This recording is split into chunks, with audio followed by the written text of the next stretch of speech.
Good morning. My name is Donnie Miller. I'm a weed scientist with the LSU AgCenter. Do weed management research in sweet potato, soybean, cotton, corn, grain, sorghum, and wheat. So kind of cover the gamut. What I'd like to do in the few moments I have to talk to you this morning is sort of give you an update on some of the research that we're conducting this year and end up talking about a couple of topics that have the potential to greatly impact not only people that grow sweet potatoes, but any crop producer in the United States going forward. We have a couple of issues that are going to impact us all greatly.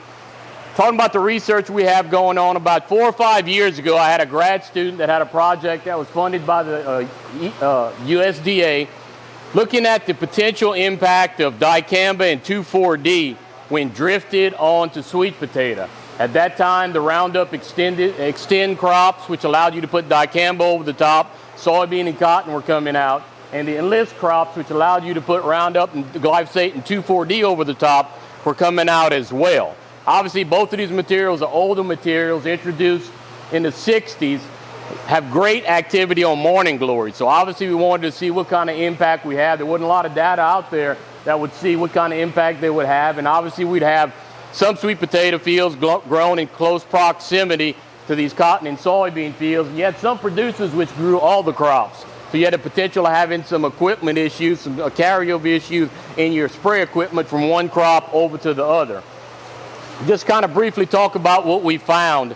When we looked at these two compounds, initially dicamba provided more injury to the sweet potato than 2,4-D. If I went out there and looked at it and did a visual rating, which I do, and looked at it, and if a producer did that, side by side, you'd be able to distinctly tell the dicamba from the 2,4-D. Just much more of a virus look to those plants, a purpling on those plants. You could tell it a whole lot more. You could obviously tell something was happening in the 2,4-D plots as well. It didn't look normal, but you could tell a distinction, and our ratings on data separated that out. The dicamba was always more injurious than the 2,4-D.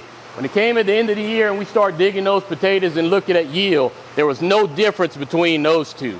So it didn't matter if you were drifted on or had tank residue from dicamba or 2,4-D, you had the same impact. And essentially what we did, we took the 1x rate of each component, the glyphosate and the dicamba, or the glyphosate and the 2,4-D, and we started cutting those in half. We started at a 1/8 X rate, which would be normally about a 10th X rate is what you think of that would be applied. Let's say if you went and you treated your soybeans with dicamba or 2,4-D, you came back, you didn't do a good job of washing it out, you had a little bit left in the tank, you fill it up, went spray your potatoes, you're going to get that higher rate. If you drift over from one field to the other, we usually consider that about a 1/100th X rate, if you just get something moving across the field. So we've started at an 1/8, and then we halved it down from there, an 1/8, a 16th, a 32nd, a 64, all the way up to, I think 1/5/12 was the lowest rate that we went to. And essentially what we found on the yield was that about 1/32nd was the last rate, the lowest rate at which you started seeing some major impacts. At the 1/32nd X rate, you're getting about a 20% reduction in number one potatoes is what you're getting. So you're seeing a pretty good impact. 166 wasn't, didn't hardly see any impacts. And when you got to that drift weight, 1/100th, you didn't see anything. So that kind of gave us an idea of what we'd expect. Had 3 calls this year about dicamba drifting on potatoes, 2 in Louisiana, 1 in, I think the guy was from Tennessee. And the data we produced kind of helped them make some decisions on what they could expect. Now, each year is different, each environment's different. Kind of gives you an idea, a baseline of what you could expect. We put in for another USDA grant this year, and it was funded. We wanted to look at the same 2,4-D, look at the 2,4-D component, but this time instead of glyphosate, look at it mixed with Liberty or glufosinate. And we did that in anticipation of right now, the future of dicamba use to producers in the United States is very iffy. Depends on who you talk to. It may be 50-50 that we'll be able to use glyphosate, dicamba going forward. Probably next year with the time frame, I know it doesn't seem like it, but we're close enough to next year's planning to where decisions have to be made that they're probably going to not outlaw dicamba or allow you not to use dicamba, but they're going to restrict it, whether they have more buffers, larger buffer areas or things like that. They're going to restrict it. So in anticipation of that, if they all of a sudden yank dicamba, we already have a new registration for the 2,4-D product, 2,4-D choline in the Enlist system going forward. It was registered, approved in January, and it's got 7 years. And in that particular system, Liberty is the herbicide that is used with it, a fantastic combination. So we wanted to see what the Liberty would bring to it. Now, in the research we conducted last year and this year, we made those applications at 2 stages, 10 days after transplant and 30 days after transplant. What was interesting when we had the glyphosate in with these 2 compounds, the 30-day after transplant was much more impactful than 10 days afterwards as far as impacts on yields. Now, we don't think that was anything with an inherent tolerance difference between those 2 stages. I think the simple answer is that at 30 days, you have more leaf surface area. The plants are bigger, so they're intercepting more of the spray, whether it's moving across or you're spraying over the top. So I think it's just leaves catching more of it. At least that's what I attributed it to, and nobody has said you're wrong or found, it's good. With the Liberty, just so far, we hadn't crunched numbers. With the Liberty, it looks like it may be the opposite.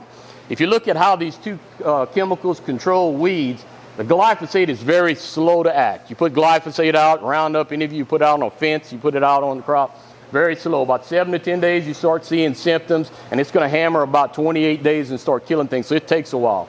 With Liberty or glufosinate, the way it kills plants is it stops an enzyme in the plant, and it leads to a buildup of ammonia in the plant. And when you get to a toxic level of ammonia, it looks like paraquat out there, or glyphosate. It doesn't take long, it destroys any green tissue in that plant. So what we saw this year is it looks like at the younger plants, where you're able to get enough glyphosate on that small plant, it just wiped them out. That ammonia built up, it destroyed all the tissue. Where you have a larger plant, it'd be in a contact, you need to get better coverage on it. So you're not getting as good a coverage on it, so it's able to recover. But like I said, till the numbers are all, and Scott, you know this, till the numbers all crunch out, your eyes can see stuff, but the numbers, statistics kind of make you a liar sometimes. But so we're going to see exactly what we have there going forward. The second thing is currently where we have a hole in sweet potato weed management is in that 21 to 35 day post-transplant period. We have things we can apply before we transplant. We have things we can apply when we transplant. Grasses come up, we can put clethodim, Assure, anything over the top to control it. At one time we had Sandia we could apply in that 21 to 35 day window, which did a great job on nutsedge, but also did a great job on pigweed, morning glory. It controlled a lot of the broadleaves that now we don't have an option for. About 3 or 4 years ago, we had the opportunity to work on a protocol with Syngenta, looking at a compound with the active ingredient of bicyclopyrone. And if any of you are familiar with corn, Acuron, the herbicide in corn, bicyclopyrone is one of the active ingredients in Acuron. So we looked at it both pre-transplant, we looked at a post-directed application, they wanted to look at it. And then for 4 or 5 years, we didn't hear anything about it. This year, all of a sudden, we got a protocol, and they're coming out anticipating selling it the first quarter of 2023 coming up. So we've looked at it from a pre-transplant application. It looks very good. Good on most of the broadleaves that we have issues with. The sweet potatoes tolerate it very, very well. The issue I have is with the post-directed application. It's very difficult, going to be very difficult to make a post-directed application on sweet potatoes without getting in contact with sweet potatoes somehow. You're going to have to make that application when the sweet potato plant is still erect. It hadn't been over and started running yet.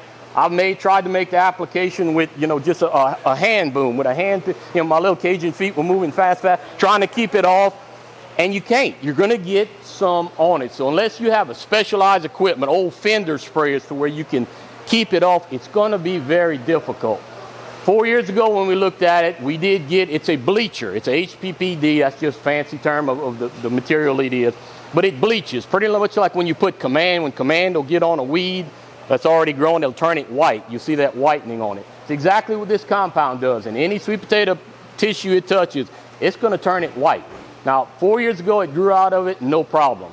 This year, we got some good whitening on some of the plants. We'll see if it does grow out. So I guess my caution to you is, if it's going to be available in 2023 like they're saying, I don't have a good handle on the issue of the post-directed application right now under each environment that we're going to look at what it's going to do.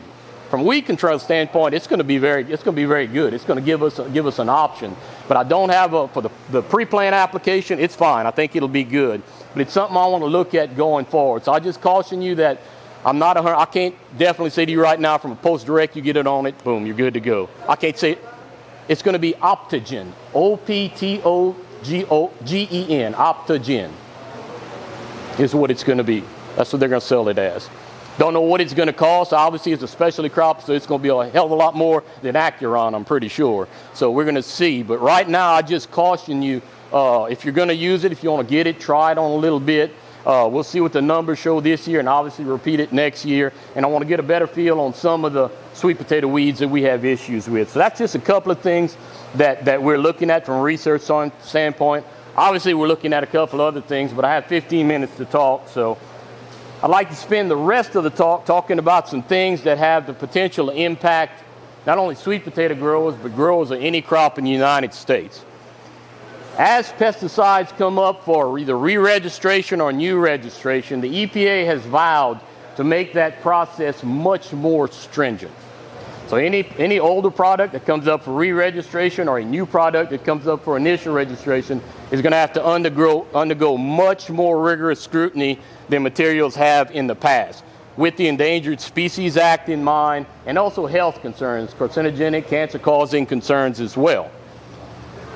This past year, some of the first herbicides that went through it were the 2,4-D choline, the Enlist I talked about that we looked 5 years ago. Enlist Duo, which is a combination of the 2,4-D and glyphosate, or Roundup, and Enlist by itself, which is Enlist 1, which is just the 2,4-D choline. As a result of this new process that EPA has, it led to the restriction or prohibition of these compounds being used in 268 or 270 counties across the United States. Now, subsequent data provided by Corteva, which manufactures these products, whittled that list down to about 170 places where you could not use it. And you might ask, did that impact us in Louisiana as well?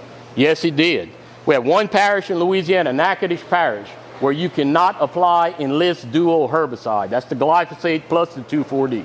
You can apply Enlist 1, which is just the 2,4-D. So you guys are a lot smarter than you. I can see the light bulbs going off. That means the problem's not with 2,4-D. The problem is with glyphosate. So what does that mean? Glyphosate, I think, comes up for re-registration in 5 years, 7 years, relatively short time.